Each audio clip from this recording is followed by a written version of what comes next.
Assalamualaikum warahmatullahi wabarakatuh. So I want to introduce ourselves first. My name is Stereotypes. My name is Stereotypes.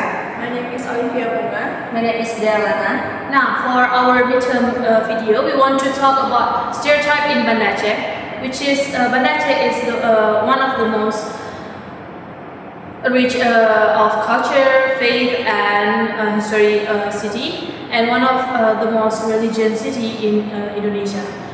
But behind its beauty, there's a lot of shape how people see one another. Now, for today, we want to explain some examples for that stereotype. Okay, the first example is in Aceh, men are often seen as brave and strong, while women in Aceh are often seen as gentle and soft. Since childhood, boys are usually taught to be brave and strong. For example, they are encouraged to join activities like silat or help with outdoor work. On the other hand, girls are taught to be polite, soft, and to help with house chores such as cooking or taking care of their younger siblings. In social situations, men are often become leaders in village meetings and community events, while women are usually to take care domestic role.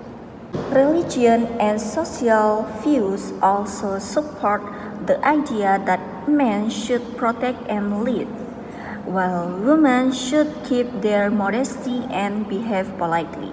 Okay, as a result, characteristics like brave and strong are usually given to men, while characteristics like gentle and soft are usually given to women, even though both men and women can have these qualities.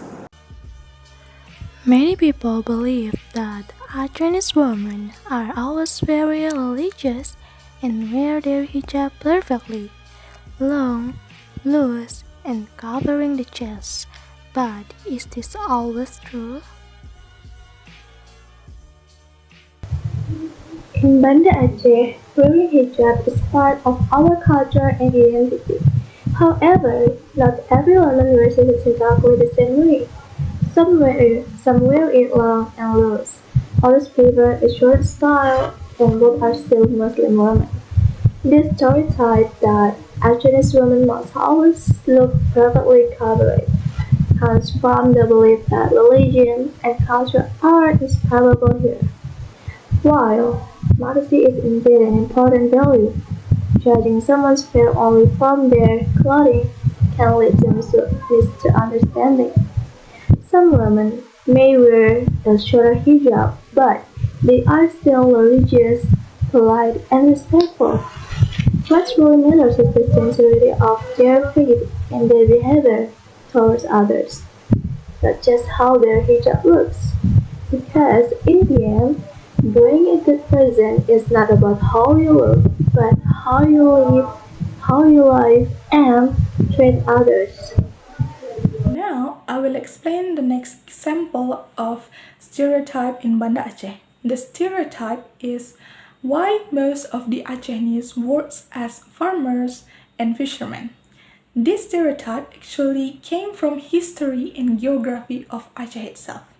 Aceh is located at the northern tip of Sumatra and surrounded by the oceans with a lot of fertile land. Because of this, fishing and farming became main source of income for generations. Many Acehnese families used to live near the coast or in rural areas. So it was pretty common to see children growing up helping their parents either in rice field or at sea. Over time, this way of life became a strong part of Acehnese culture and identity. However, it's important to remember that it's only a part of the picture.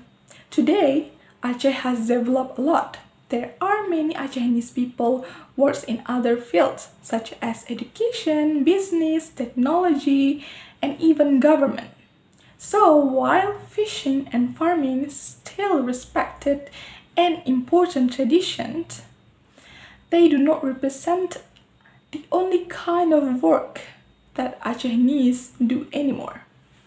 So I will explain the next example, which is the last example in this video. So in this scene, we can see how gender roles are reflected in everyday Acehese social life. The man is chosen to lead the event, standing in front of the crowd and taking charge, while the woman is assigned to prepare food and serve the guests. This shows how public space is often dominated by men, while women are directed toward domestic responsibilities. Such a division is not only about tasks but also about perception. It shapes how society views leadership and worth.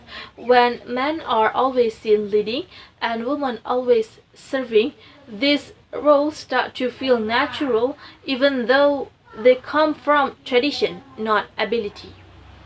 Interestingly, Aceh has a rich history of strong women's leaders like Chut Nyadin, Chut Mutia, and Laksamana Malahayati, who prove that leadership and bravery are not limited by gender.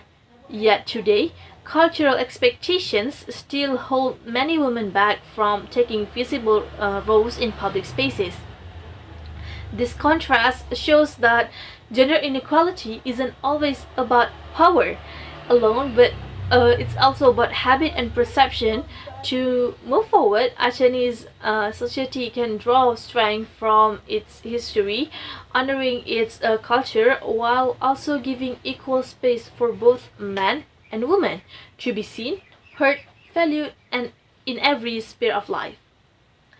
So, why stereotype became one of the society natural habits? It's because it comes from tradition and perception itself. That's all from our group video. Thank you for your watching. Wassalamualaikum warahmatullahi wabarakatuh.